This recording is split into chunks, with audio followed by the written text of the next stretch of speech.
Welcome to Gateway Open Office Hours, episode 55. I'm your host, Carter Laren. Ben has abandoned me yet again this week, so no Ben. But I do have Claudio Miranda from Guild here with me. So we're going to chat with Claudio a little bit. Thank you for coming. Thank you for having me. I'm supposed to, there's housekeeping shit I forgot. Facebook every Friday at 10 a.m., YouTube.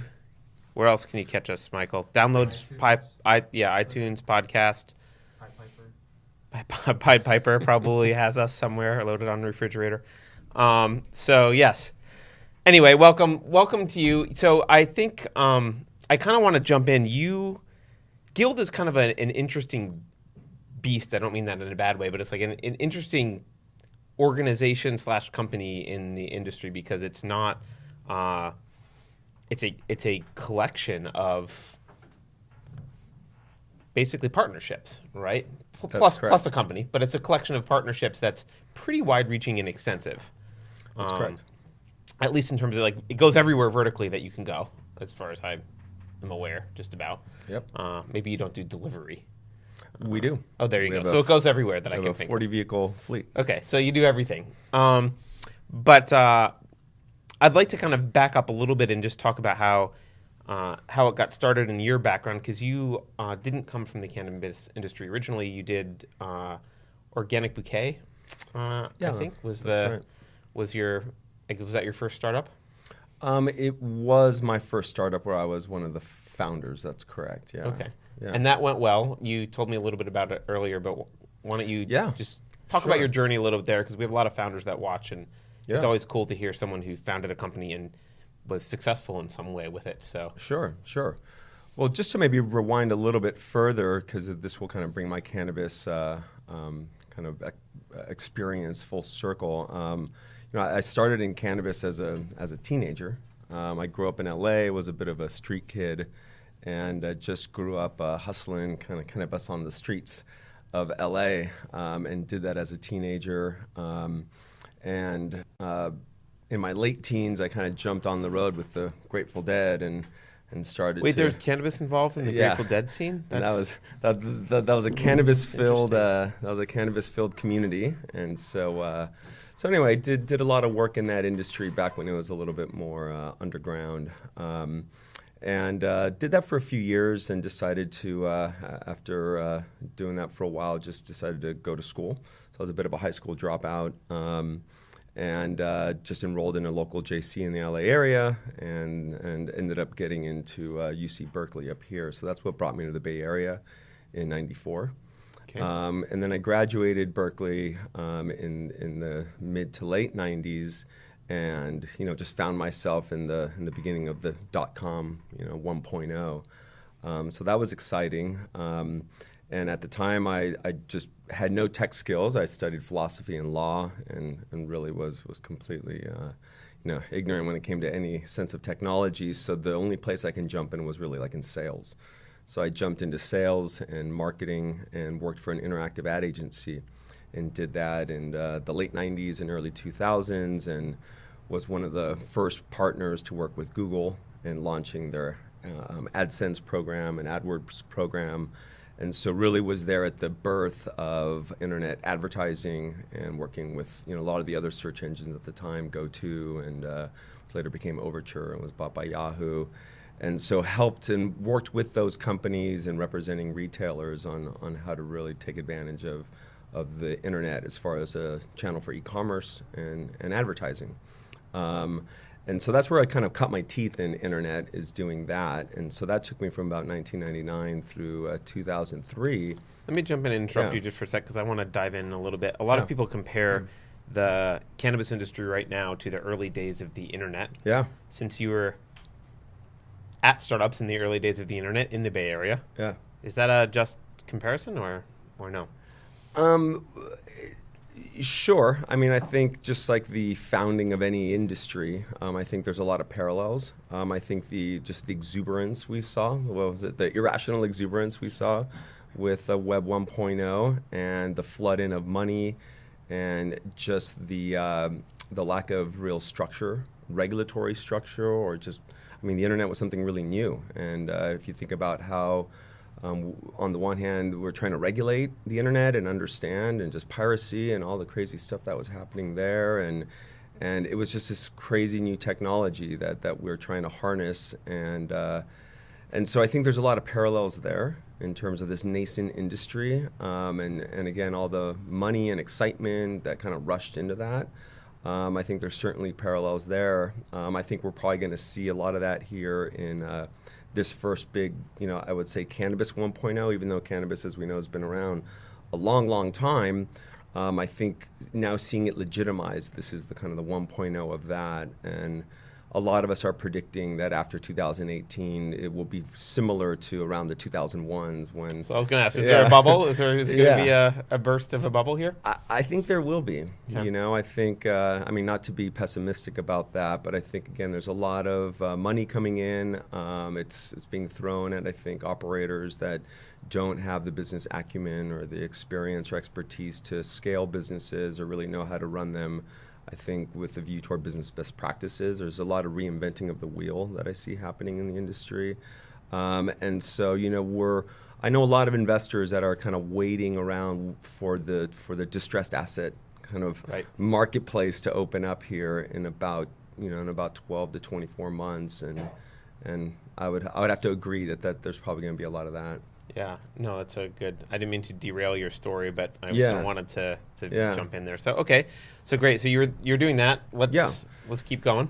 Yeah, so around 2003, then, as I was still with this interactive ad agency, weathered the storm of the burst of that .com bubble. Things were bad then for those of you who remember those days. It was just a really tough time to be here in the Bay Area. And I was looking for the next thing to do. As an interactive ad agency, we just lost a lot of our clients, and it was a rough time. And I just serendipitously got connected with a guy who came from the organic product industry, and he had started Dole's first organic banana project, and was really a pioneer in the early kind of produce side of the organic products industry. And he saw that there was an opportunity to meet an unmet need in the marketplace, which was organic flowers. At the time when you would walk into any supermarket, let's say Whole Foods, for example, you would find organic products across every category, but the floral kind of section of the supermarket was still unaddressed as far as how to make that sustainable. So he saw that opportunity and set out to build the nation's first organic flower company, Fresh Cut Flowers. And so I met him right as that idea was percolating. And I think one of his early insights was we got to utilize e-commerce and the internet as one of the primary distribution channels. And him being more of a traditional kind of ag and branded product guy had no real sense of that. And so we got connected, and he said, look, let's start this company together. And so using kind of his expertise in the organic product industry and agriculture, and my expertise in internet marketing and e-commerce, we launched Organic Bouquet in 2003. And it quickly, I think can be credited in history as building the U.S. market for organic fresh cut flowers and sustainably grown flowers, in addition to selling direct to consumers via the web. We sold through numerous supermarkets, Whole Foods, Wild Oats. So it was multi-channel retailing, and that started as fresh cut flowers, but then we ended up developing it out to other organic gifts type products. And in effect, we were going up against like 1-800-Flowers and Pro Flowers and FTD.com, and trying to steal the market share for that emerging organic consumer. And how did that got acquired, or what happened? Well, that had great growth, so there was now two things going on there. One, I think, was as e-commerce was establishing itself as a very viable distribution channel, the organic product industry was also growing. And so, we just talked a minute ago about the emergence of the internet and .com 1.0. Well, this was also like the organic product industry emergence. Right. And I tend to see a lot more parallels with the organic product industry and cannabis than I do with internet, because it was interesting then. The organic product industry, you had a lot of people that were more crunchy and granola and hippie. And when I used to go to the conferences and trade shows, and you saw a lot of the founders of those brands, they tend to be like your Ben and Jerry's type, right? Like long hair, Birkenstock wearing. And it was interesting because when we went to those industry events, it was very insular. It'd be just a bunch of people in an echo chamber, like patting each other in the back, that organic was the wave of the future and we're all doing great things. And what we were unwittingly doing is, I think, through that insulation was, we were kind of stuck in this green lifestyle niche that was keeping our industry from going mainstream. Because if you look at the branding and the aesthetics, it was just, again, it was very crunchy and very hippie or activist. And I think that that repelled, I think, a mainstream consumer, that someone who might otherwise want to buy organic products didn't want to necessarily identify with that aesthetic or that lifestyle niche. And we're seeing the same thing in the cannabis industry. Yeah, that's an interesting parallel. I think probably internet is used because more people know about it. Yeah. But that seems much more apt. It is, because if you're familiar with like the theory of diffusion of innovation and how you go from kind of early adopters and early innovators in nascent markets as they grow, you kind of hit that crossing the chasm kind of challenge of how do you go from that early adopter market that gave birth to the market, and then as it needs to grow, it needs to kind of transcend that market to reach a more widestream audience, a more mainstream audience. And how do you do that without alienating the audience that gave birth to it, while still being open and attractive to the mainstream audience? And I think we're at that inflection point in cannabis. And so going through that organic product, through that the development of that organic product company, we went through that challenge because we were very much stuck in that green lifestyle niche. We were, our company, as well as all of us in the industry, were really poised to try to bring this product and this ethos and philosophy to the world. But we were, again, creating a barrier for ourselves because of the branding and the lifestyle niche. And so now I feel we're doing that in cannabis, and we're again, right at that cusp or inflection point. That's awesome. So this is a good segue to kind of what brought you to Guild, like why start Guild? Okay, well, you had asked a minute ago, like what happened to that company? Oh, sure. And so maybe that's let me answer that. And so, well, that grew. I grew that company for about 7 years, the Organic Bouquet, and what it ended up doing is morphing into a family of organic brands. Our investors at the time saw that we had success in building out that and carving and building out that niche of organic flowers and gifts. And they said, well, why don't we do that for other product categories? So what we did is we set out to build a family of organic brands of e-commerce properties, organic bed and bath, organic apparel, organic pets, organic baby.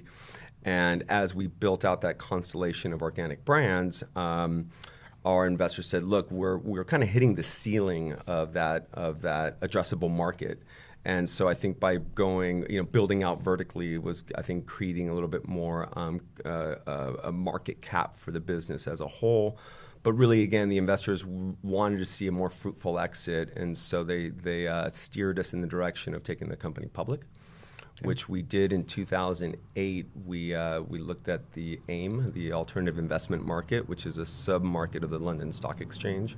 And so we got an office in London and went through that whole process. And the week of our IPO was the week that the global financial markets really started to collapse heavily. Great timing. Yeah. And literally the investment bank, which in London they're called nomads, the nominated advisors that you're required to align with to float your company on the exchange. That firm literally collapsed, and they're no longer in existence. Wow. And so our IPO collapsed along with that global event and the firm that represented us. So, and that was in 2008, in mid 2008, and so I proceeded to have to kind of dismantle that family of companies and sell off assets. And so I mention all of that because around that time, I started to segue into kind of what I was going to do next. This is 2009, 2010, and so I started consulting. At the time, I also started teaching. Because of my organic product kind of experience, I was involved in the founding of, or amongst the founding group, I wasn't a founder, I shouldn't say that, of the Green MBA, which was the nation's first MBA focused on sustainable enterprise. And so, but I was there when the program, where the classes were held at a grade school, at a Waldorf school in Santa Rosa. So I could say I was part of the founding group, given that was our forum. And then eventually got absorbed by Dominican University. So I was a professor there, teaching marketing and internet commerce. And so I was kind of trying to figure out what to do next and doing consulting. And that brought me to, serendipitously again, brought me to meeting a gentleman who is the founder of Elemental Wellness, which is one of the largest dispensaries in California. It's based out of San Jose. And they're just a model for, I think, excellence in the cannabis industry. Just a high grossing. They're really, it's Harborside and Elemental, I would say, are two of the dominant players in California. And so I met him coming in as a consultant to help them really figure out how to avail themselves more of internet technology or information technology and the internet. So I helped them with building a new website and rebranding and implementing an ERP platform to better scale the business. And in that process, the founder said, look, I think you have the skill sets I'm looking for to take this model and scale it and roll it out statewide and nationwide. So we partnered up to do that together. And that was my... That's the genesis of Guild? It is and it isn't. That's my re-entry point into cannabis. Okay. So going back, I had spent a good 5+ cannabis as a teenager or young adult, and then got out of it completely to do what I just explained. And so this was my re-entry point. I worked at Elemental for a couple of years doing the things I just mentioned. And there we decided to start to launch a series of dispensaries. And at that point, I met some other individuals that then what led to the Guild San Jose, which is our flagship dispensary in San Jose. It's one of 16 licensed dispensaries. About 2 years ago, there was 125+ dispensaries in San Jose. And as a result of the new ordinance in San Jose, that shrunk down to 16. So we're one of the 16 license holders. Elemental is one of the 16 license holders. So I was involved in developing that. And at the time, the dispensary was unbranded. We hadn't really figured out the brand strategy. And it was around that time that I met a group of gentlemen that were operating under the name the California Growers Guild. And they were a group of growers. And they were trying to just form a bit of a collective to band together, to pull together their resources and their best practices, and really looking. They saw what was coming down the pike here with the industry, and they tried to form an organization that would be connecting, a group of growers and geneticists to collaborate in kind of developing a stronghold in the industry. A very talented group of individuals. So when I met them, they were, again, more of an association or collective trying to figure out what can we do with this pool of talent. Right. And when I got connected with them, they said, look, we're looking for someone that has a little bit more of a business background, who has a startup background, who can help us figure out what to do with this talent set. And so I met with them, and we started to develop and ideate around what we can do with the Guild and this concept of the Guild. And that was the birth of the Guild. I was then running that in parallel with the dispensary. And at this point, it's, you can almost think of Guild as basically a name licensing company, right, with a lot of strings attached. Yeah. But you're basically licensing a name. Yeah, so that's certainly a dimension of it. I think me coming from a marketing and consumer branding background and startup background, that was certainly the value that I was adding to that group of individuals, and having the most business expertise. I've been effectively the CEO of the organization. But really, my focus has been on developing that brand family and thinking about how we deploy that brand family in the marketplace, starting in California and then rolling that out nationwide. So I went about developing that brand family with the idea that we would correlate those brands with operating partners at key segments of the value chain.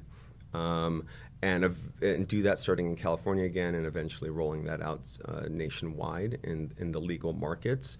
And as some of the audience may know, that's really the only legal way of doing it today. You can't effectively have ownership in companies across multiple states because now you're engaging in interstate commerce. So you have to do it by way of licensing, and so. On the one hand, it was the regulatory kind of structure that drove us to do it that way, but also just knowing the power of brands and how a lot of brands these days are just kind of brand management entities, right? If you look at a lot of the big global brands, a lot of them shed their manufacturing and a lot of the different ends of their business and are really in the business of managing a brand or a franchise. Yep. And so we started to develop the idea around how to build the Guild as a family of brands that then partners with operators that have expertise, again, in each segment of the value chain. Right. So it's to some extent it's like herding cats, right? Because you've got all these different. In many extents. Yeah, you've got everyone from people who are working on genetics to people who are growing to people who are extracting, this entire kind of vertical. Yeah. All dealing with Guild as a brand and having to meet requirements, standard operating procedures that you might put in place for okay, well, if you're going to extract, this is how you have to do it, and these are the rules, and this is what you have to do to maintain quality. Can you talk a little bit about the difficulty of enforcing that? Because there is a lot of how do I say this without getting in trouble, Michael? There's a lot of in the industry. There's not always reliability when someone says yeah, I'll do this for you. You can't always count on it as much as you might be able to in other industries so far. For sure. So how do you manage that? No, I mean, that's a great question. I think right now that's probably one of the biggest barriers to entry or just to a national expansion right now is we would love to bring Guild to other markets in the country. I mean, we have, at this point, a global demand. We get inquiries from China and Europe and South America as far as people wanting to access our products globally, and certainly on a national level in Canada. The difficulty there is finding reliable partners, especially in this industry.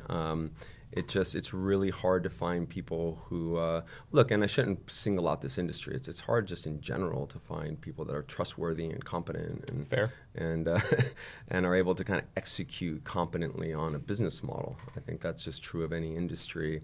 And I think in cannabis industry, it's just a little bit tougher because most people just tend to be stoned for most of the day, and it becomes even an additional impediment.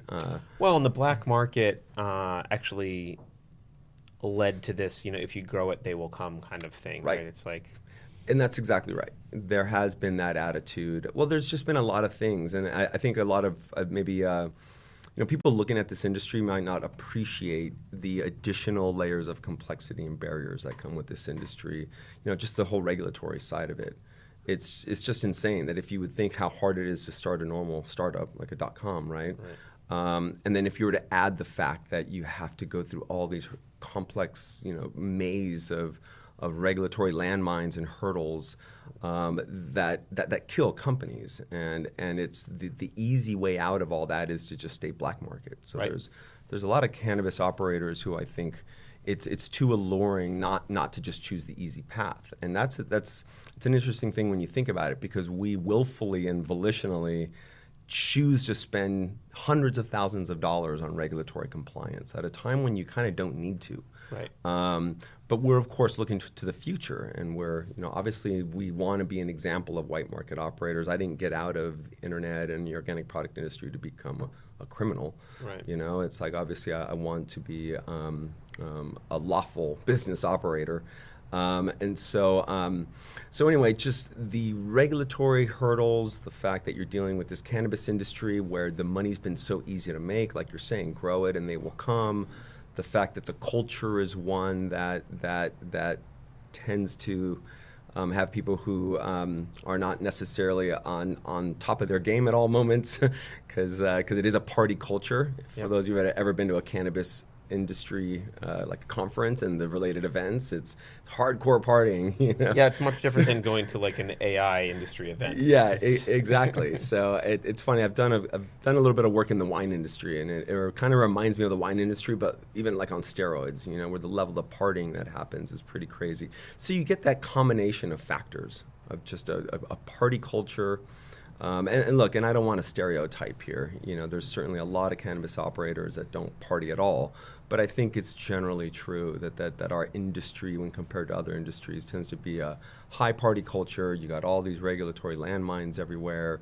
You've got an industry where it's just you just mint money, and all these factors. And then a lot of I think the leaders in the industry have been growers. These are people who are doing back of napkin accounting.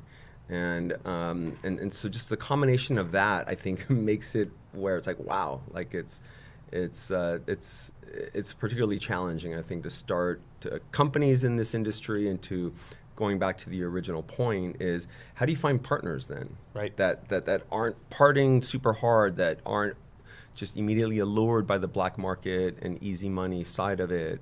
That aren't stoned 24/7, and that's been really, really hard. And I think for us, we've had to curate our core team. We started with a lot more people on the team than we have today. We've had to, unfortunately, just separate from, I think, people who weren't able to graduate, I think, to the next level, as far as transcending, I think, a lot of those barriers and shortcomings. So I was going to ask you, we talked before the show, a trend that we've seen is a lot more outsiders, and I'll put myself in that category, and to some extent you were in that category, right? Yeah. You came from the outside and came in. We're seeing a lot more outsiders come in and start businesses in the industry. Yeah. Than we did even a couple of years ago. It's what we saw a couple of years ago was a lot more people in the industry starting businesses and trying to kind of grow. And we a lot of what we talk about is kind of directed at outsiders. Here's what the cannabis industry is like. Yeah. But maybe we could talk to insiders who don't want to be left in the dust, maybe don't want to be excluded from working with Guild. Yeah. They want to graduate, as you said. And what kind of advice would you give people in the industry that have aspirations to kind of keep existing and thriving, but maybe come from the black market mindset? Yeah. Well, look, I think like any company, you want to round out your team with, I think, a good set of talent and skill sets that are complementary. And I think in this industry, in order to succeed or to optimize your chances of success, you need to, I think on the one hand, have people who are part of the culture and the industry, because we're still, going back to the analogy with the organic products industry, we're still at a stage of the industry where it's largely driven by insiders. A lot of the market demand right now, if you look at a lot of the popular brands out there, they're brands that have been built from the inside, and that have traction that's born out of an insider status, and that has that respect and that reputation. And it's really hard to fabricate that. It's really hard to come in from the outside. I think a lot of the outside operators are finding that if they just go about business as usual, just hey, let's just get a good branding team, an advertising team, and just come in with the facade of marketing, and start to try to operate in this industry, a lot of them are finding that the industry in its growth, kind of in the arc of the industry, it's too early for that. A lot of them are finding that their brands aren't getting the traction they would expect. I think if those same brands try what they're trying today or a few months ago, if they try that in a year from now. I was going to ask, when will that work? Yeah, well, again, we're at that, I think, that cusp. And so we're starting to see that, I think, next year when we go into recreational. And it starts to really open up to a more mainstream audience, and you get just people from all walks of life. buying cannabis, you're going to get a consumer that doesn't care about that lifestyle niche and doesn't care about the influencers and the Instagram and this, that, and the other that really drives the industry today. I mean, the industry lives in Instagram. And so I think the traditional branding and market positioning strategies are going to that's just going to be the standard playbook at that point. Where if you're looking to target the soccer mom or the older demographics or younger, these different walks of life, you'll be able to just use kind of pretty standard playbooks for how to target that segment and develop a branding and marketing strategy that successfully does that. But the market isn't broad enough for that today. Right. And so again, I think going back to the point is, you need a combination of both. You need insiders who will give you that, who understand the marketplace and understand the culture, and they're able to help navigate the industry from the inside. Because I think that, again, if you look at the most successful brands in the marketplace, that's, I think, the dynamic that's happening. Yep. But then you need an outsider, so to speak, to the degree that the insider doesn't have this, to bring in the business acumen, to bring in the traditional best practices of business and knowing how to scale, and people that know lean startup method, and that's just not part of cannabis culture, right? People don't necessarily know that, and again, it's not that you're dealing with people who are bad business people. These are amazing, smart people. It's just different business skills. Yeah. You know, if you're a grower and you're doing back-end napkin accounting and your cash handling and financial management system is bearing your money in your backyard or under your mattress, right. It's like that's not a scalable way of doing things. And so it's not that it's wrong. It's just that that model will not apply to the big business that's coming in the industry. Yeah, no. In fact, I think you could even argue that it's not only wrong; it's exactly the right way to do it. Right, it has been. Exactly, it's exactly the smart thing to do. Way to do it. Right, it has been, and that's it's right. just it won't be the smart thing to do 5 years from now. That's right, or 1 year from now, or 2 years from now. So I think it's good to right now, my recommendation to any company, and I'm talking more of the product, I'm focusing on a lot of the product brands. Sure. You know, if you're, I think some of the companies you see here at Gateway, they're more technology. I think maybe it's not as important. Because you're a technology service provider, you're B2B. Well, actually, let's talk about that, because you mentored one of our companies from our first cohort that is a B2B technology. Mm-hmm. Are there kind of challenges that even the technologists need to kind of be aware of in terms of, because you know, even if they're not growing flower and selling something at a dispensary, they do have customers who are growing flower and selling things at dispensaries. So are there challenges there that they should be aware of? Well, for sure. I mean, I've been working with a lot of entrepreneurs in the emerging kind of tech segment of the cannabis industry, and I mean, the first thing I see is definitely a lot of frustration, because you're dealing with in some cases people who are unreliable, or who their phones don't work up in the hills, or they're whatever. I mean, using the cliches of they're just, they're maybe a little absent-minded or something because they're stoned, or they're intentionally reticent to share details. Right. And there's kind of very relationship-driven business here. That's another really important point there. Absolutely. And so, so I find a lot of these guys, like working with Trellis, it's just like, geez, I'm sure like sometimes it's frustrating, because if I'm a service provider here in the Silicon Valley and I'm providing like an HR solution, it's gonna be pretty reliable, right? That if I set a meeting with someone and I'm gonna go meet with them, and they'll show up and they'll go through training, and it's pretty standard practice. Where they might find that to be a little bit more challenging in the cannabis industry, and so there's definitely that friction that kind of comes with that. But I think, and here again, I think with just the culture of the Silicon Valley, especially with lean startup method, and which I think is just really smart in terms of doing customer development and knowing how to build simple design and design that really is built around the user and the use case. Yep. If it was .com 1 attempting this, it would just be catastrophic failure. Yeah. But because .com 2 has that methodology, I think they're saying, okay, here's a set of growers. This is how they do their business. This is like how they go about their day.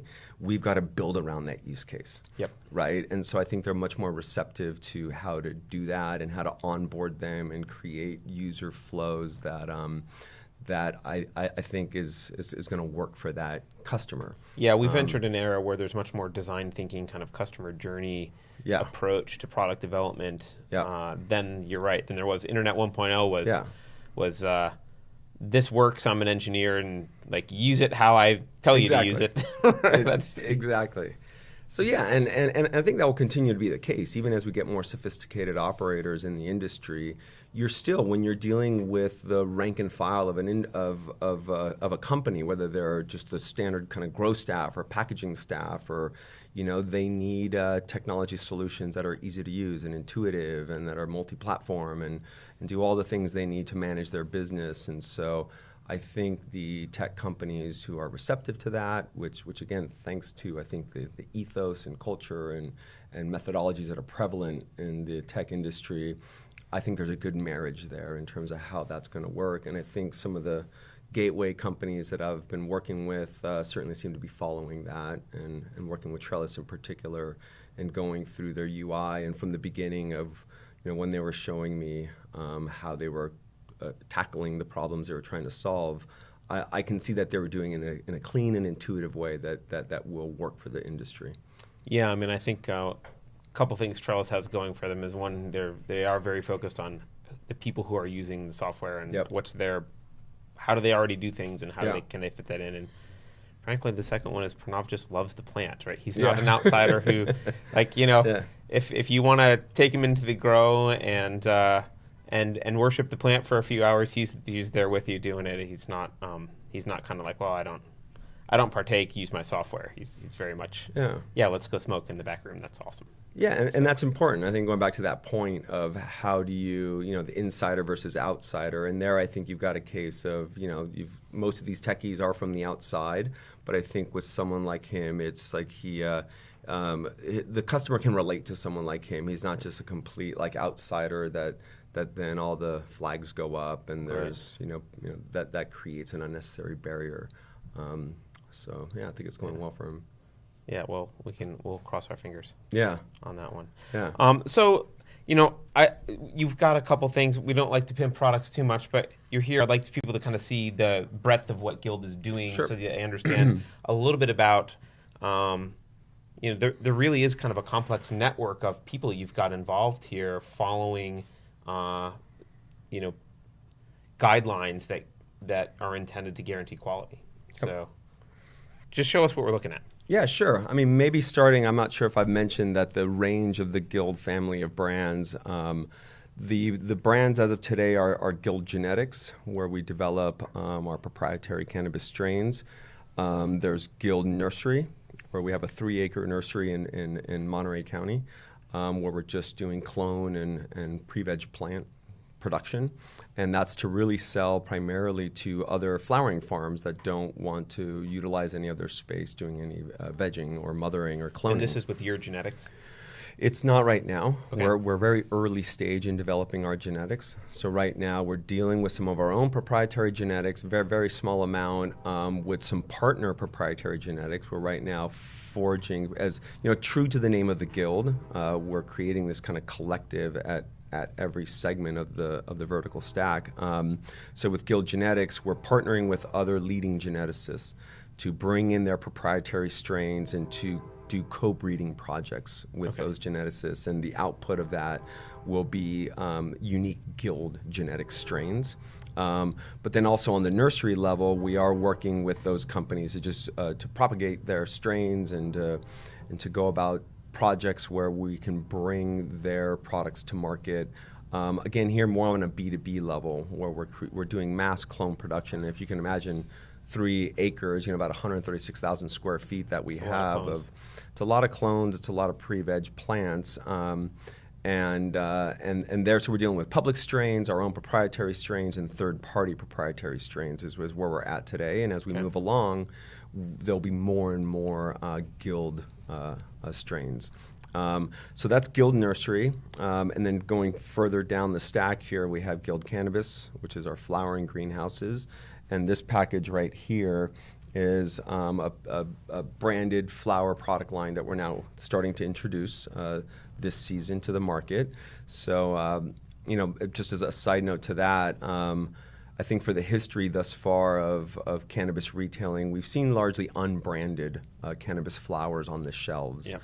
You're just this year starting to see a stronger emergence of that. It's not that it's like brand new. You've seen it historically. But by and large, dispensaries buy bulk flowers from growers, and they just put them out into jars or into bags that are usually branded in the dispensary name. But what we're seeing really starting to take, develop rapidly is branded flowers. So this is our branded flower line in this black packaging, and that's a product of Guild Cannabis, right. that segment. And then there's Guild Extracts. That's some of the other products you see here, and extracts being the oil-based products. And so that's Guild Extracts, which I'm happy to dive into. And again, a little bit that's more. a B2B kind of play mostly. No, with Guild Extracts, in that case, it's a consumer. Oh, it is. Okay. It's a consumer product company, essentially. I mean, I've seen your dab. Yeah. You've got. Well, I dabbed something that you. Yeah. I don't remember what it was that I dabbed, but it was a Guild Extracts dab. Well, if you it was a great dab. Well, if you forgot, it was probably our crystalline. I think it was the THCA. It was. Yeah. But you provide oil to businesses as well, though, right? So you fill We're cartridges. getting in the business of that. Okay. And so by and large, in the almost 2-year history of Guild Extracts, we've created a family of SKUs that are direct to consumer. We wholesale them to dispensaries, and they're Guild Extracts branded.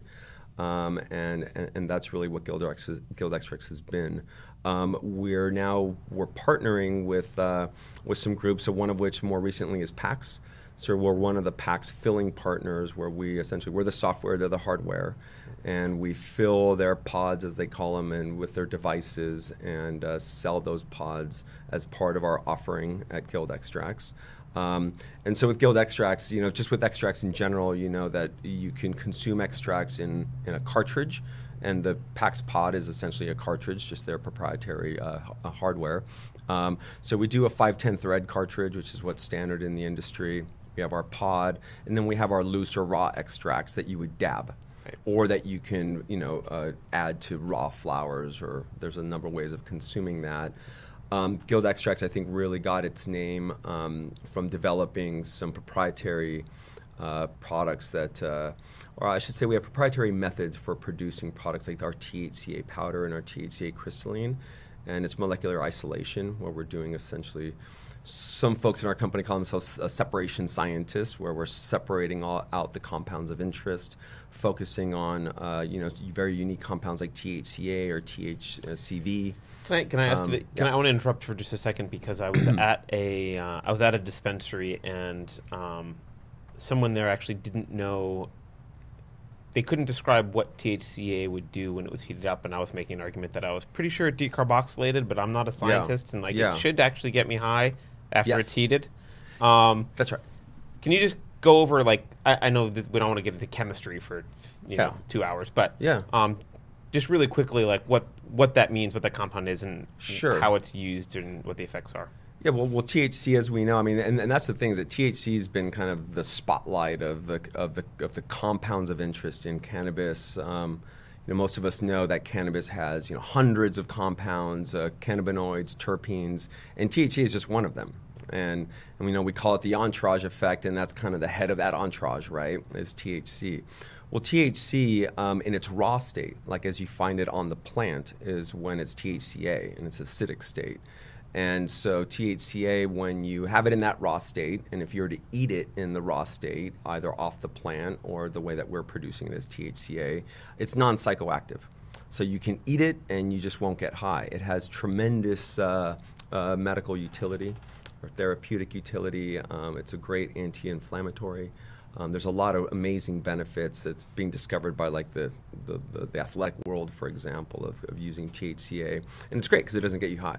Right. But the minute it starts to decarboxylate and oxidize, that's when it starts to turn from THCA to delta-9 THC. and that's when it becomes psychoactive. And that's either through drying, through heating, through just general oxidation. Eventually it'll start to transform into the psychoactive THC that we know. And that's just THC. And I think what we're finding right now in the industry is all these other compounds are starting to emerge. CBD is like this, the big buzz now, and the things you can do with CBD, which is completely non-psychoactive when it's isolated on its own. But we know that with the entourage effect, you can combine CBD with THC and other compounds. Right now, we're releasing a product which is our Delta 8 THC. So there's Delta 9 and Delta 8. So what's the difference? What's the difference between Delta 8 and Delta 9? Well, we're still kind of developing the science around that, and in collaboration with others that are on the forefront of really trying to understand that compound. But they all have just different effects. Delta 8 THC is psychoactive, but what we're finding is that it's a lot more lucid. It's a little less potent. One interesting property is that it doesn't give you the anxiety that a lot of people get from cannabis. So we think it's going to be a little bit more friendly to people who tend to shy away from cannabis because of that anxiety they get from it. And I think Delta 8 will help with that because they'll still get the cerebral effects without that anxiousness. And it's also great for that we would imagine, although we wouldn't recommend for cancer patients, because we find that it's an appetite stimulant and anti-nausea. And anti-vomiting, and so we're just discovering some cool things about it. But anyway, it's coming to a store near you. It's in some stores right now. So anyway, I mean, I think at Guild Extracts, that's what we've built our name around. Is really where art meets science is our tagline, and so we're really looking to push the boundaries of how we can look at cannabis as a science and how to isolate compounds of interest, or how to on the other end of the spectrum look at full spectrum cannabinoids and terpenes. And so we've been talking about the isolates, but on the other end of the spectrum are things like our PAX Pod, which is a true full spectrum product where you're getting all of the natural cannabinoid and terpene compounds in its kind of natural state, which has just different effects. And so we're all discovering these things in real time. Yeah, cool. I could keep chatting, but I want to give the studio audience a chance. Does anyone have any questions? Yeah, hand them the mic. So. You do, because it's being recorded. Oh, sure. Yeah, and broadcast. This is kind of with the use of the PAX pods, and it's kind of just overall with cartridges in general. How do you kind of test more toward? I know a huge problem is like residual solvents and concentrates are in the cartridges themselves. How do y'all kind of prevent either residues or other possible thank you. Contaminants you might end up getting from fill methods or from other practices from that aspect. Sure. Well, that's another thing that I think Guild Extracts is known for. Part of that scientific approach to what we do. I mean, there's a great degree of deliberation and chemistry that goes into what we do. And our products are all residual free, 0 ppm, pesticide free, additive free. And I think a lot of our loyal customers and fan base, I think that's part of what they really appreciate, because a lot of extract products out there, especially in our category, which is we do a hydrocarbon-based extraction, where there could be a lot of solvents that if ingested in large degrees can be very problematic. And there's a lot of product in the marketplace that if you smoke it, it's generally something I would try not to smoke. But in our case, like other companies, some of our peers, we do specialize and pride ourselves in making products that are really, really clean. And so it's just part of our proprietary methods of how we make our extracts that enable us to strip out all the compounds and chemicals that are not of interest in favor of the ones that are of high interest. And that just comes through knowing what you're doing. Any other questions, Jesse? About Delta 8. Yeah. Does that come about from a decarboxylation process, or where is it in that sort of process? How THCA turns into Delta 9 THC. Yep. When does the 8 come about?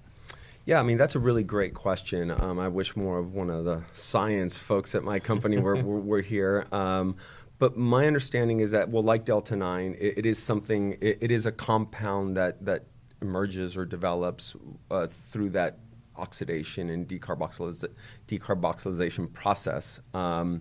But it's a fleeting compound. It's one that it's hard to isolate. It's one that, my understanding, at late stage in the maturity and the processing of the cannabis flower is present.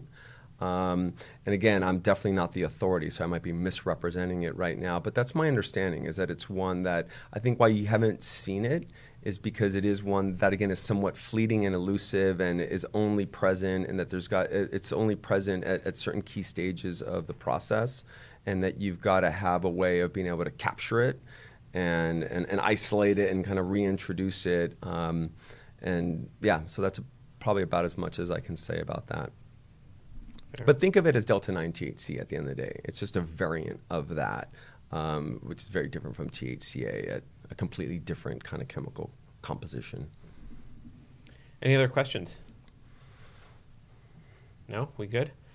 Awesome. Well, thank you for being on the show today. Sure. Really enjoyed the chat. Yeah. How can people contact you or Guild if they have questions or complaints? I don't know. How do they contact you?